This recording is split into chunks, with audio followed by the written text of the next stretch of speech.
Hello, good morning everyone. Today we shall see how to build a linked stack. We have been doing this linked data structure, but linked stack we need to look at.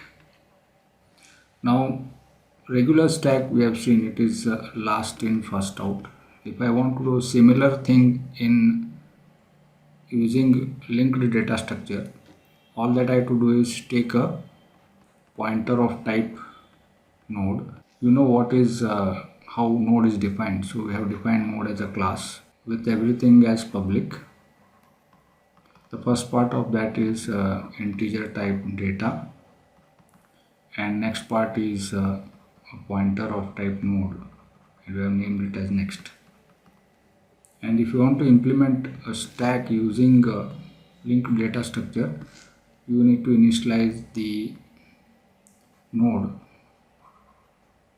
using the data part and a pointer,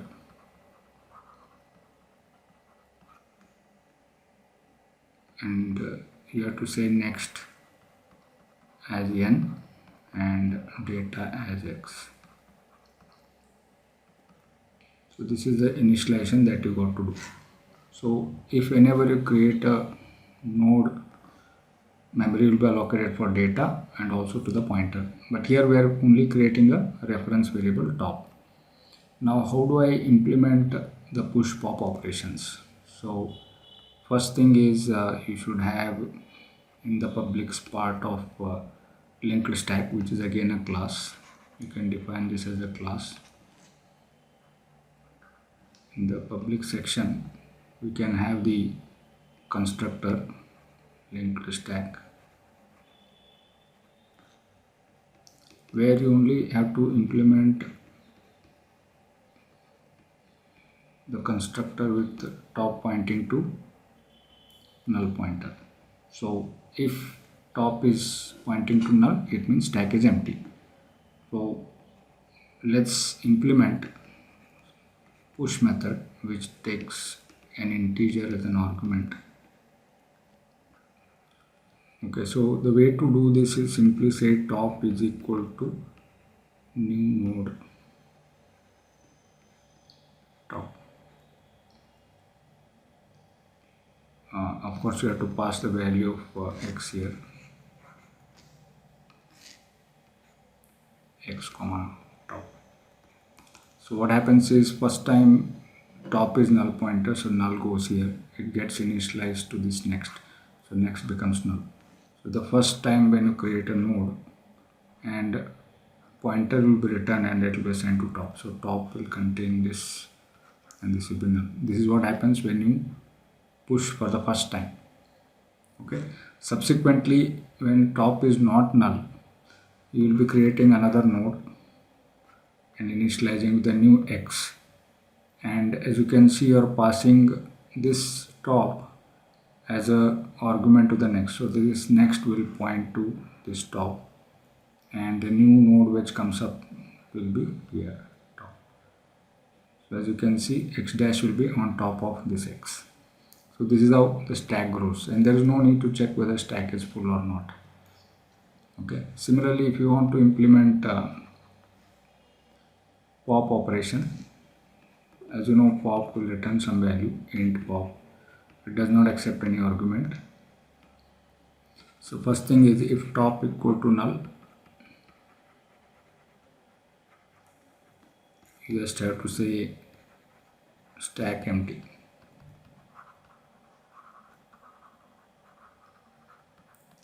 Alright,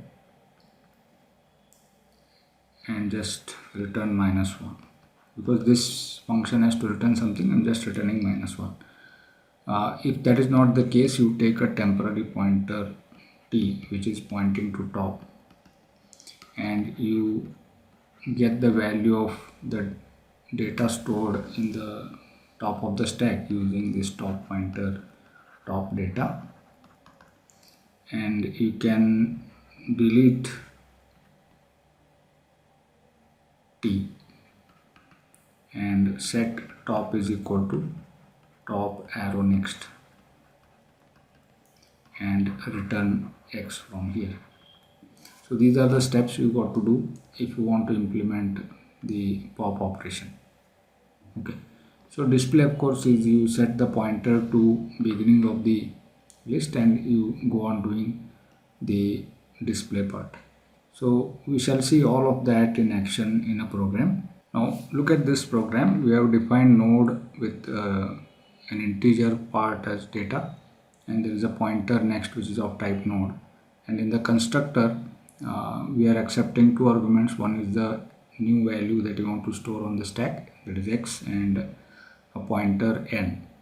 So we are initializing both the data members with x and n in the constructor of the node. You have to create one more class, link stack, which is actual stack implementation, and within the constructor of this you defined linked stack, the constructor. In the constructor you initialize top to null pointer so that initially stack is empty, and then you can implement the push operation which accepts two arguments. First one is this,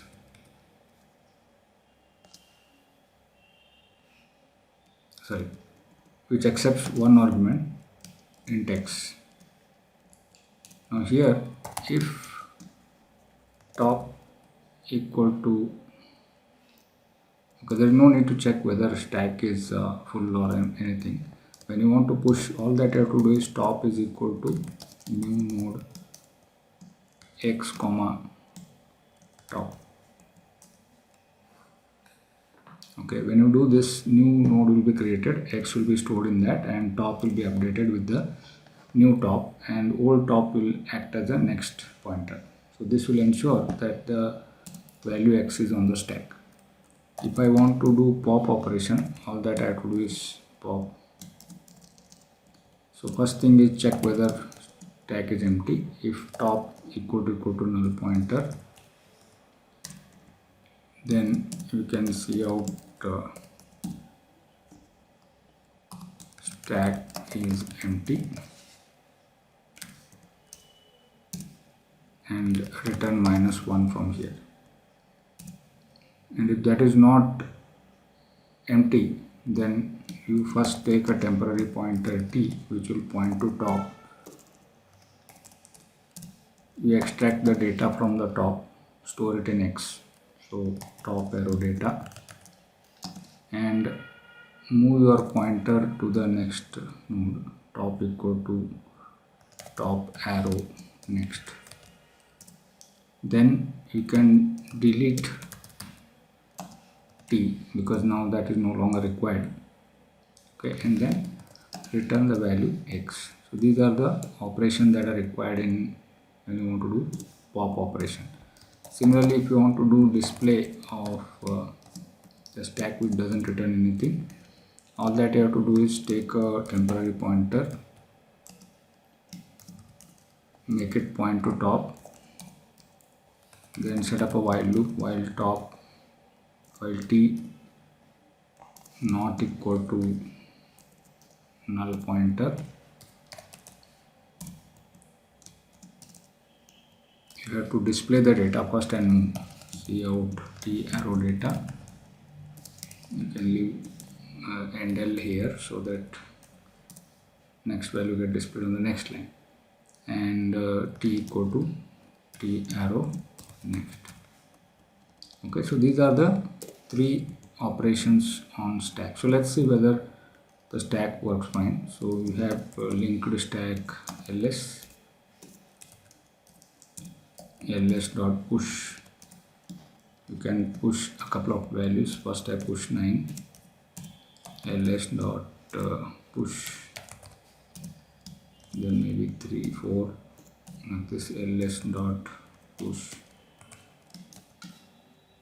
7, like this. So right now 7 is on the top, so ls dot display should display the stack properly. Then you can give a cout slash n, the popped element is ls dot pop you have to see out it, because that will be returned by pop operation, and you can handle here. And after pop,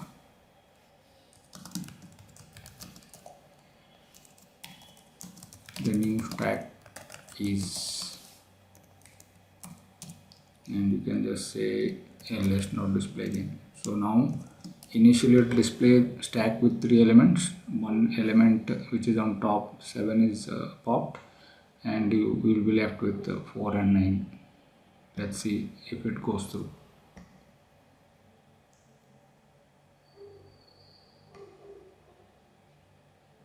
Okay, 7, 4, 9, and the element popped is 7. After 7 is popped, you are left with 4 and 9. So we are able to implement linked stack. Okay, so hope this is very clear to you how to implement a linked stack. The advantage here is the stack grows dynamically. You don't have to worry about whether stack is full or not, and it is limited only by the system memory. Okay, so you can generalize this as well using template concept, that data can be of any type, so that you can try out subsequently. Okay, now let us see how to create a binary tree. So binary tree, as I told you, is a non-linear data structure.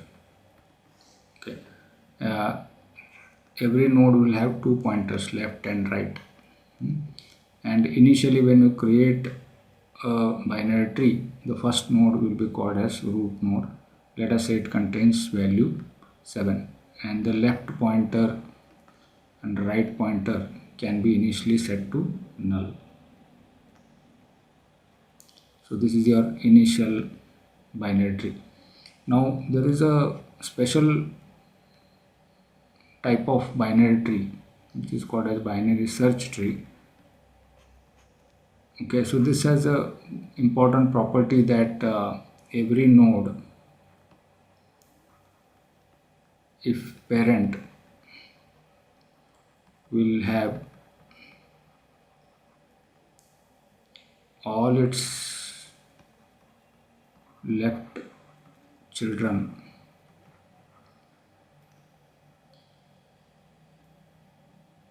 smaller values and right children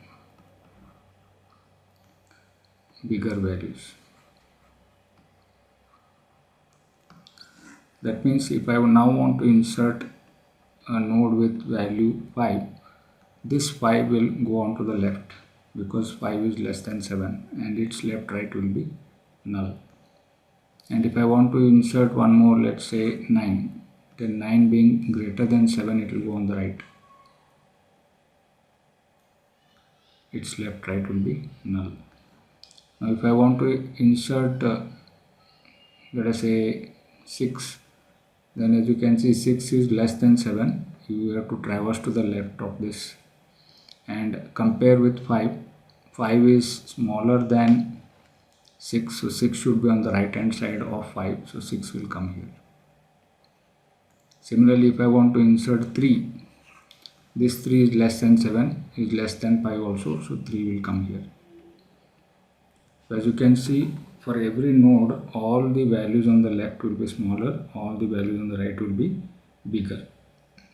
Now if another number 11 comes, this should go on the right of 9, isn't it? So you can construct a binary search tree like this. If you have a binary search tree like this, and when you display the elements using what is called as in-order traversal, you get a sorted list. So what is this in-order traversal? In in-order traversal, first you have to go on left until you cannot go further. That is, you start from the root and then go on to the left. Still there is an element, go on to the left, still go further, you see that you hit null. So moment you hit null, you have to go back one step and then display the element at that position. Once after displaying, you have to go on to the right. So you have to go on to the right. So in order, the display happens in between left and right.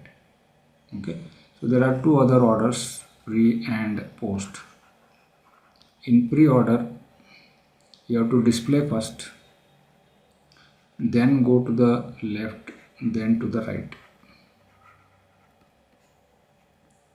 Okay, so it means in this binary tree I have to display 7 first, then go to the left, then display again 5, then 3. So the traversal when you do using pre, it will be 7, 5, 3.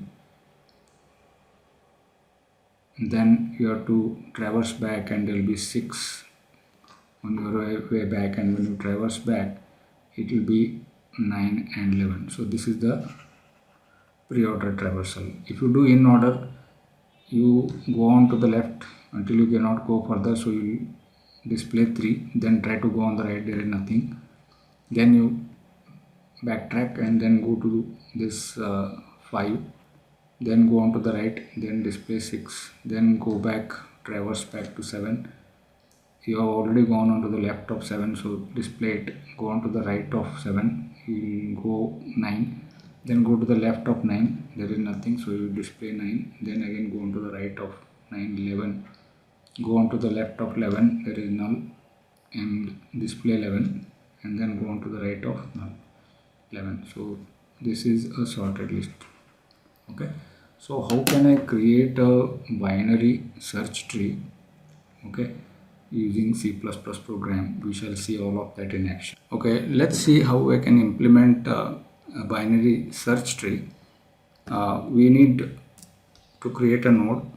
As before, we have to create an integer data member. Then there will be 2 pointers instead of one left pointer and another is right pointer.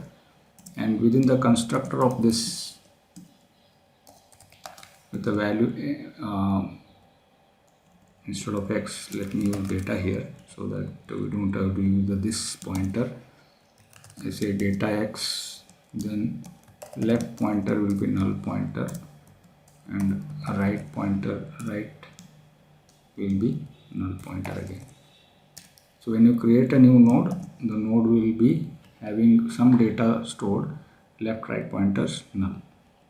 Now if you want to create a binary search tree, let's rename it as binary search tree. You have to take a root node and within the constructor of this binary search tree, all that you have to do is make root a null pointer. Okay, and you will have 3. First thing is you have to insert a node into this. So node star, let's have 3 methods: void insert node. You will be passing some value x,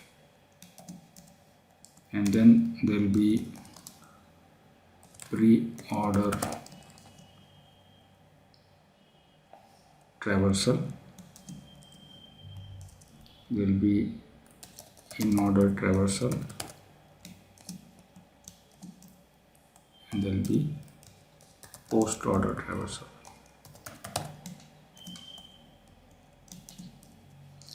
Now since the root pointer is within the class, we need to take help of some helper methods. Helper methods are private methods which will help implement the logic far more easily. So let's see how we can make use of these helper methods. So the first helper method will be returning a pointer of type node, and let's call it as helper insert node. So this is going to accept the pointer root, and second argument is your data. and this helper insert you have to call in insert node. The way to do that is root equal to helper insert node, and you have to pass root here and whatever is the value x. Okay, now what this helper insert will do is that it will first check if root equal to null pointer. It means this is going to be the first node. All that you have to do is root equal to new node root comma, no, just you have to pass value x, because if you see the constructor of node, it is accepting only one data member x. So the new node will be created and the root will point to that. But what if root is not equal to null? Okay, so then you have to check if x is it less than root arrow data. Then you have to set the root left pointer to helper insert with root arrow left comma x, else root arrow right equal to helper insert root arrow right comma x, and then return root here.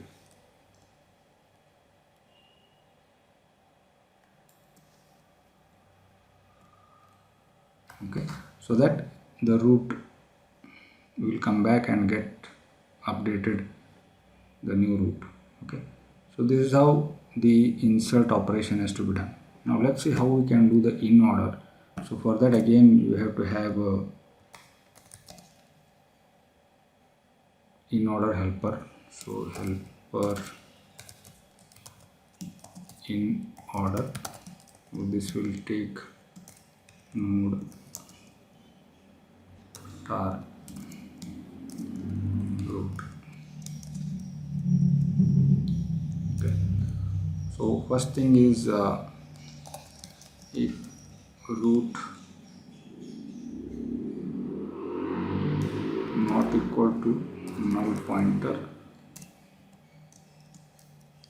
then you have to first traverse onto the left, root equal to root arrow left.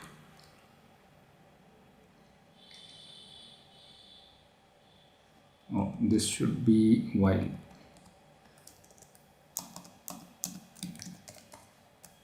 I'm sorry.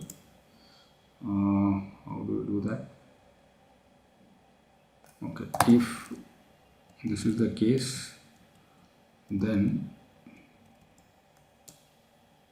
you have to call the helper in order with root equal to root arrow left. So keep on doing this, and if you hit null, you have to see out root arrow data.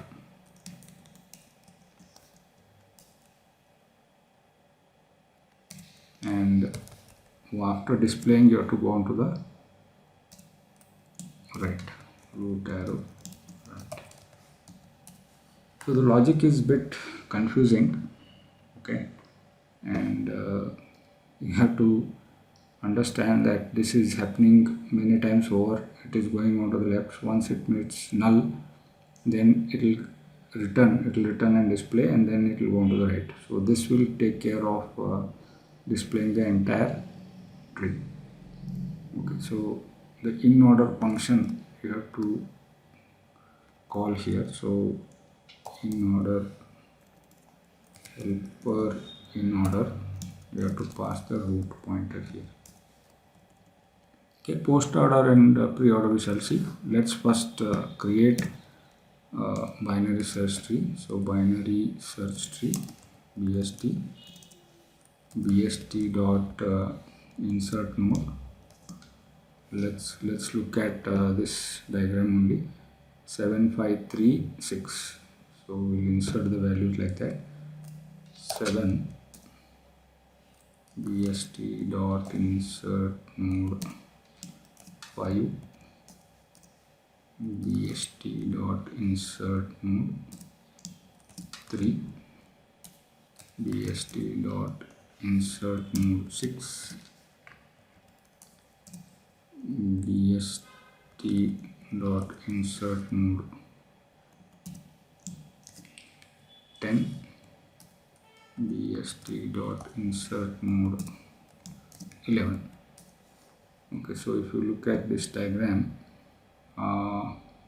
instead of 10 I have given 9, I have given 10, so let me correct that.